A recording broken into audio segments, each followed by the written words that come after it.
not involved in yesterday's incidents or today's in any way, and I don't have anything more to share. It's too soon to know if what happened over the last couple of days is going to have any effect on where we are with the ceasefire deal. Sadly, we aren't any closer to that now than we were even a week ago. So it's difficult to see any immediate impact of these incidents, but I think it's just too soon to know in general. Obviously, the logic of making all these devices explode, indication that this event confirms that there is a serious risk of a dramatic escalation in Lebanon, and everything must be done to avoid that escalation. U.S. National Security Advisor John Kirby and UN Secretary General Antonio Guterres speaking about the attacks in Lebanon using exploding pages and walkie-talkies.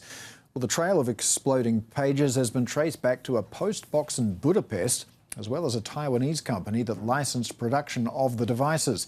Gold Apollo's chairman says he doesn't understand how his company's become involved in what he calls the political stain, or the stain of a political terror incident. And Japanese wireless equipment maker ICOM says it's investigating after being made aware of reports that its devices may have been involved in the attacks. Asia senior editor Bill Faries joins us now. So, Bill, what have we learned about these exploding walkie-talkies and pages and the trail of their manufacturing process? Well, Paul, as you mentioned, the trail of manufacturing first led to Taiwan after authorities in Lebanon noticed that nearly all of the pagers, the thousands of pagers that exploded yesterday, seem to have been a similar model manufactured by a company called Gold Apollo, based in Taiwan. It later turns out that the chairman of Gold Apollo said that he had licensed manufacturing of some of those pagers to a firm called BAC Consulting in Hungary. We tried to visit offices associated with BAC and largely found just mailboxes and offices that belong to different companies or government agencies. So a lot of details still to come out, but it does seem that there was some kind of an explosive material perhaps inserted into these pagers in the manufacturing process. And as you mentioned, there have been additional explosions, walkie-talkies, fingerprint readers, and things like that that have continued to go off. So far, more than 3,000 people injured, but seems to be a direct attack on Hezbollah members and some of their leadership. And that includes the Iranian ambassador to Lebanon, who was injured in one of those attacks yesterday.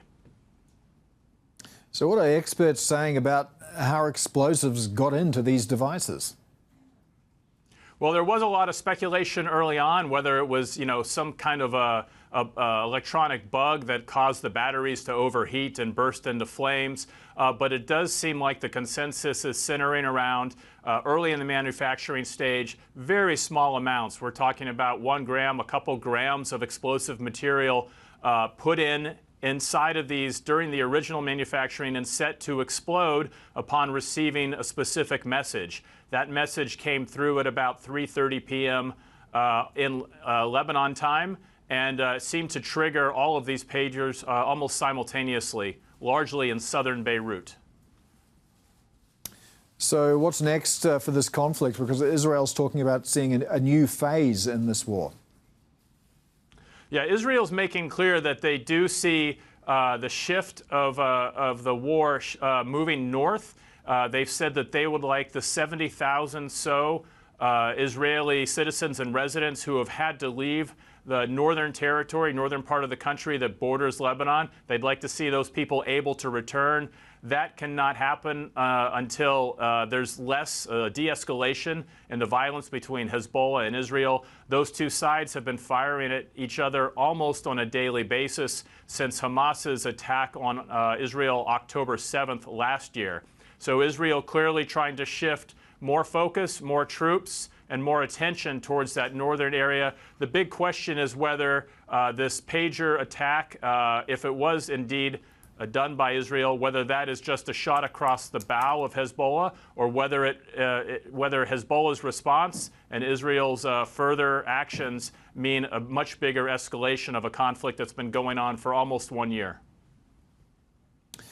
In terms of retaliation from Hezbollah and possibly Iran as well, what would the mood be, or would there be a sense of trepidation here? Because Hezbollah just got compromised in a way that it probably couldn't have even imagined. Right. I think from Hezbollah's perspective, they'd be wondering what other surprises Israel potentially has in store for them. I don't think we have a clear picture of how damaging this blow was to them. Hezbollah, you have to remember, is a much bigger and much better equipped fighting force than Hamas was even before hostilities erupted more than a year ago. They have as many as 100,000 militants in their organization, so much bigger group. And this did only affected about at the top end maybe 3,000 people or so. So they won't be completely incapacitated by this, but it will have them thinking twice about the phones they still have, other electronics they have, and other ways that Israel may have insights into their operations.